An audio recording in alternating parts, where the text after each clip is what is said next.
Chapter 24. Giving Ground. 7th dark day of Cantle, 819, 23 days until Sown. The narrow sheep path to the top of the Great Tor is trickier than at first glance. Half-buried rocks are hidden all along its length, and with the wet grass, tripping will likely cause a quick drop to the marsh below. "Come on, Sifra, keep up," Othmael bellows.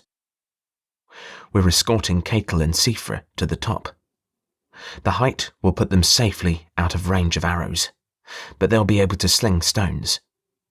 Sifra clutches his bag and hunches over it like it's the most valuable object on all Prytani. He slips again, but I'm ready for it. Once again, he's saved from falling down the tor to the enemy below. "Do you want me to carry that bag?" I offer. "No. Once we're settled, this bag and I will slow down those animals." We're halfway to the top. The closest arrows have landed well below us. Othmael surveys the site. Eosia and Ysella are chancing the mead hall on the second hill, trading slung stones for arrows. "You can take it from here, Grami," he says. Without waiting for a reply, Othmael scampers down the slope before changing into a red kite and joining the others on the second hill. "We can make it the rest of the way," Catel says. "You can rejoin the others as well." "I have nowhere near the skill with the staff as those three do," I say, "and I'd like to know how that bag is going to help us." Sifra gives me a nervous smile. "You know the giant's runes we've been talking about?" "Yes." "I told you before that Lords Hedred and Egan, or more accurately, Catel and I, on their behalf, are gathering up these runes. If done properly, magic can be locked into common items, like stones, and released when the word of power is spoken." I look down the slope at our comrades. My interest is waning fast. I should be helping, not listening to him prattle. "That's great work," I say, absently. "I have several of them here with me," he says loudly, "and I know how to wield this magic." "Show me." Maybe he can be of use to us after all. Sifra pulls out a smooth river rock with a strange inscription carved into it. "Can you hit the bridge between the first and second hills from here?" he asks. "Of course," I brag. The three hills form a line jutting out to the east from the southern end of the tor. I grab my sling and wait for Sifra to offer up his precious stone. He places it in the cradle of my sling, but holds onto it with both hands. "After you launch it, yell out the word Queerth, and you'll see what these stones can do." Ysella and the others are pinned down behind the partially collapsed walls of the mead hall. It's only a matter of time before the warriors cross the bridge and take up positions behind the ruined granaries. There is no way to pull the bridge down between the first two hills without being riddled with arrows. They can't stay on the second hill much longer. I don't see how this stone can knock the bridge off its moorings. But what do we have to lose? 2 quick rotations and the stone is sent arcing downward. "Queerth! Say Queerth!" Sifra shouts at me. "Queerth!" I say, feeling foolish. The stone ignites in midair into a fiery ball, streaking down toward the target. The incendiary stone strikes the bridge, causing a sheet of fire to race across it at an unnatural speed. Only the dirt on either side halts the flames. In but a few heartbeats, the bridge supports weaken, and the remnants crash down into the muddy water below. Eosia lets out a whoop. "Awesome work, Grami!" he shouts before turning his attention back to the warriors. "What else do you have in there?" I ask. "I only brought 7 runes. Had I known that we were going to be in a battle, what can they do? I have 1 more fire rune. You saw what that can do. Then I have 2 bow runes. They will launch a blast of energy. It's like shooting an arrow, but it always flies straight to the target. So if I throw the stone as far as I can, when I say the word, it's like launching an arrow from where the stone is." "Yes." "So it doubles the range of a bow, and it's always a true shot?" "Yes." "That will be useful." Save those for taking shots at the Obsidian Lord if he gets in range. I also have a sun rune which will light up the sky as bright as Belanos's disk. The last two I have are newly deciphered. One is a stone rune which turns earth into stone. The other is an earth rune. It does the opposite, turning stone into earth. Can you make more? Each one requires a precise ritual. It's not really conducive to a battlefield.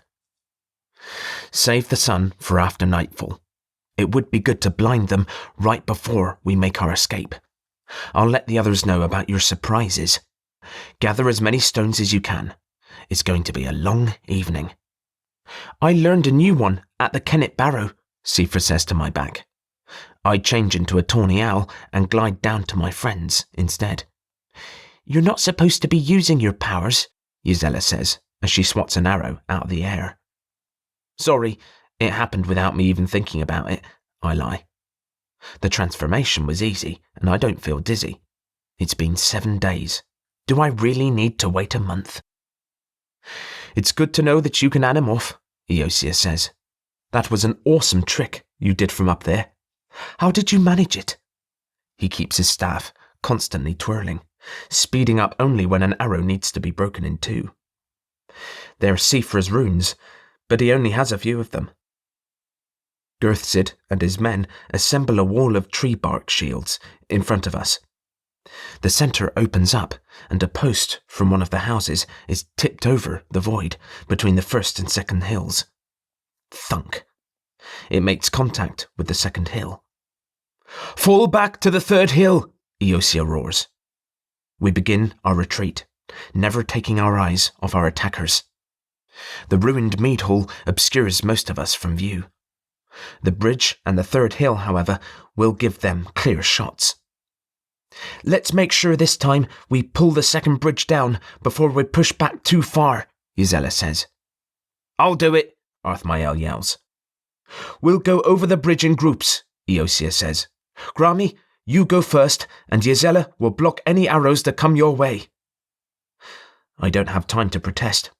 Already, men are crossing over on the downed post. They're taking up positions behind the granaries. I'm going. I sprint across the bridge, keeping my head lowered as best I can. I grab the support post on the third island and spin myself around to see the attackers. Gisela's mouth is agape. For some reason, she's still on the other end of the bridge. Gisela, then Eosia, start crossing the bridge, never looking away from the archers. Each knocks down the arrows with ease. Why did you take off running like that?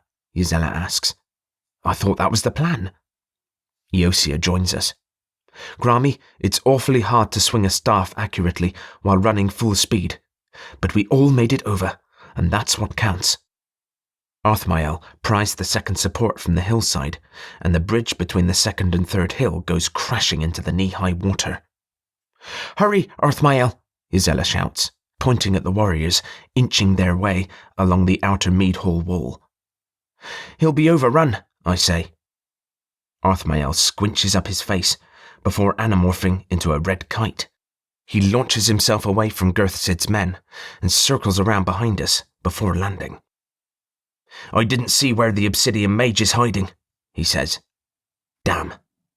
Taking him out with Sifra's arrowstone solves all of our problems, I say. We won't be able to hold this hill for long. We're too exposed, Eosia says. The only cover is the fencing for the pigs. Remember, we don't need to kill them, only to slow their advance and destroy as many arrows as we can. The real battle doesn't start until they try to overrun us on the Tor. I glance back at our last bridge. It is a good 50 paces long and totally exposed to arrow fire. Worse, the bridge is supported every 7 paces. There's no way we'll be able to collapse all 8 of the bridge sections while taking fire. Gisela's staff skims by my nose and snaps an arrow in 2. Grami, you need to pay attention to the guys shooting at you, she says, annoyed. Girthsid has 5 archers shooting arrows, while another 5 shield them from the stones Catel and Sifra are slinging. We follow close along the pig pen's wooden fence. No one should ever have to dodge arrows while backpedaling in pig shit, If I fall, I will never be allowed to forget my clumsiness. We're still 20 paces from the final bridge. I duck as another arrow flies through where my head had been. It's better to break the arrows when you can, Gisela says. We don't want them to pick it up and shoot it at us again. Gurthsid and his men are forced to slow their pace under the onslaught of Catel and Sifra's hail of stones. They take cover behind the walls of the mead hall. How do they manage any accuracy with slinging multiple stones at once? I ask. Don't know, Eosia says, but the longer they are held back, the better chance we have. One of the attackers tries to make a dash for the bridge. He has just enough time to notice it is gone before a stone slams into his temple. They should be reforming a shield wall any time now. Once they manage to replace the bridge with another log, be prepared to give ground very quickly, Eosia says. His guess is accurate. Another post is stretched over hills 2 and 3 in short order. The men run across the beams to our hill without fear of being hit. The Obsidian Lord must be compelling them, but where is he? Get your slings ready and cover me, I say. Grami, no, Gisela says. I look up at Belanos. We need to bleed away more time. What do you plan to do? Eosia demands. Another thump alerts us to a second post being laid down. The warriors are coming over 2 at a time. Cover me. I picture the majestic sedge elk from the great Arden forest and take on the shape, complete with antlers as wide as my outstretched arms. I charge. The battlefield clamour ceases as neither side is expecting this. I'm up to full speed in 3 strides, and the ground between us is disappearing fast. I slam into the first half-dozen men and transfer my momentum to them. Their limbs flail in all directions as they sail into the muddy water below. I scratch the ground with my right front hoof before charging again. Now the shouts are coming from everywhere, and the men are jumping down the slope to avoid my wrath. Surprise can be devastating, but it doesn't last long. I race back to my comrades and change back into my human form. Already, Gurthsid is redirecting his archers. Like every able-bodied man of Brittany, they know the kill zone for all the animals in the forest. I suggest we fall back now. Fall back! Eosia roars between laughs. You are one crazy druid. With a flick of his wrists, his staff starts rotating again as he covers our retreat. The final bridge between the marsh village and the great tor of Innis Witrin is 50 paces long. After we make our way past the midway point, Sifra hurls another fire rune at the bridge. The fire races unnaturally fast across the bridge, making us sprint or be consumed in the fire.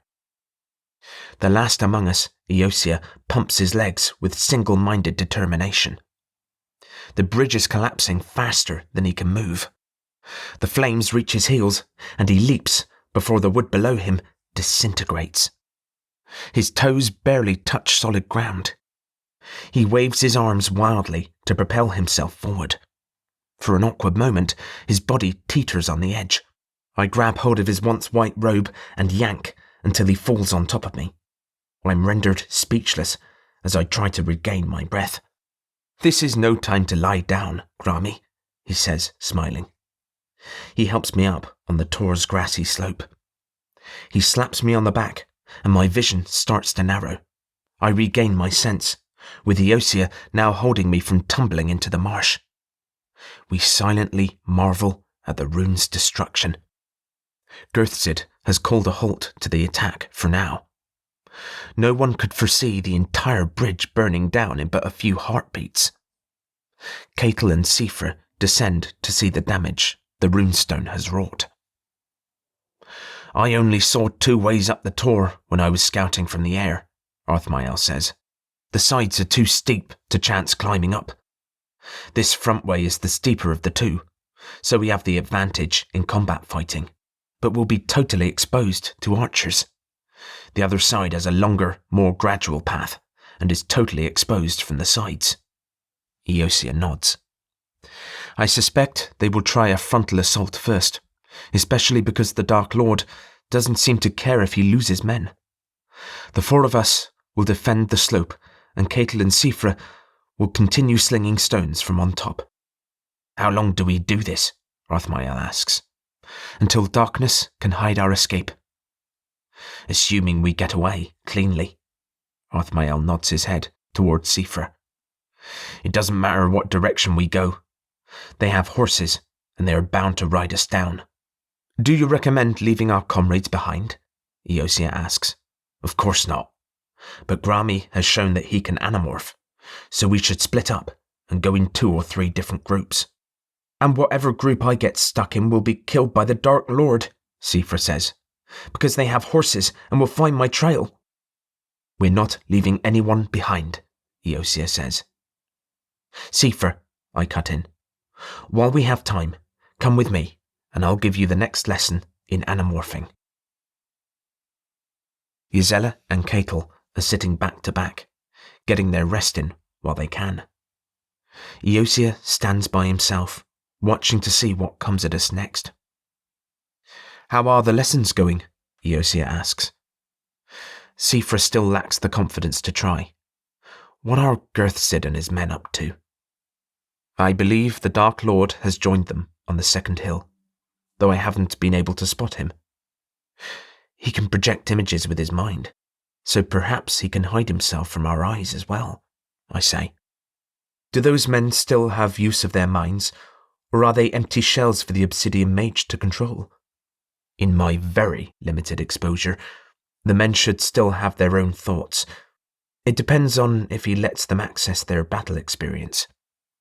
No matter what, they are going to have to wade through the water to get to us. Can Sifra or Ketil summon another water elemental? Eosia asks. I doubt it. Sifra nearly passed out last time, and we still have to get him able to change into some kind of bird if we want to escape this mound. Grami, if everything falls apart, you need to make sure that you get back to Boswin. Leave the rest of us, if you must. No, Grami. No, Eosia. I won't abandon my fellow Druids in their time of need. Like you told Arthmael, we don't leave people behind. Not caring for more of this conversation, I leave Eosia and seek out Gisela. She and Ketil are sitting quietly. Sifra sits apart from the rest, with his head between his knees. Sifra, when you were growing up, were there any birds that you took an interest in? Happy for any topic that didn't involve him being the reason we all end up dying, he smiles broadly. Oh, yes. I grew up on the coast. Just offshore was a puffin island. I always found them to be such comical birds. I grew up too far south to see them regularly. What do they eat? Smaller fish, mostly. Herring, hake, those sorts of fish. He smiles at the thought. I always liked watching them walk. They walk like they're drunk. So could you mimic them? Do we really have nothing better to do? I think we are having a breakthrough. You know quite a bit about puffins. I bet you could anamorph into one of them. You know I've had no luck at that. You were also trying to change into a red kite, an animal that you don't know very well. It's late in the fall. How do I know that if I do become a puffin, that I won't fly out to sea for the winter? It's not like that. Your mind sits on top of the animal's mind. You're not quite yourself, but you're not an animal either. We've done very well so far, he says. No one has even been hurt. I think we'll defeat the Dark Lord's forces when it all comes out. I drop my jaw in response. His level of self-defeat is astounding. Grami, why don't you go and see what Eosia wants us to do next? Ketil says. Let Sifra and I have a little time to speak alone, please. All right. They're moving, Eosia calls. Gisela and Arthmael leap to their positions. I turn to Ketil and Sifra. Battles are all about morale. If one tries to charge us, we'll take care of him. If a dozen decide to charge all at once, we're in trouble. Your job is to keep the seed of doubt in their heads so coordinated plans fall apart. It's made harder because the Obsidian Lord can control them to some extent. If you see them getting the upper hand, we're relying on you two to blunt their momentum. It's the only way we'll make it off this tour alive. The Koratani are crossing the marsh, shields held high to protect against our slings. Ysella is taking her place next to Eosia and Arthmael. I can't spare any more time away from the fray. I scramble down and join the others. What did I miss? They have their bows and quivers held tight against their shields. They mean to get a base at the bottom of the tor itself and saturate the air with arrows before their advance. Or at least that's what I would do. And what's our plan? Eosia purses his lips. We are going to make them pay a heavy price for every step they take. This doesn't sound like a winning strategy, I say. Everyone is silent. At least no one down here is deluding themselves. They come,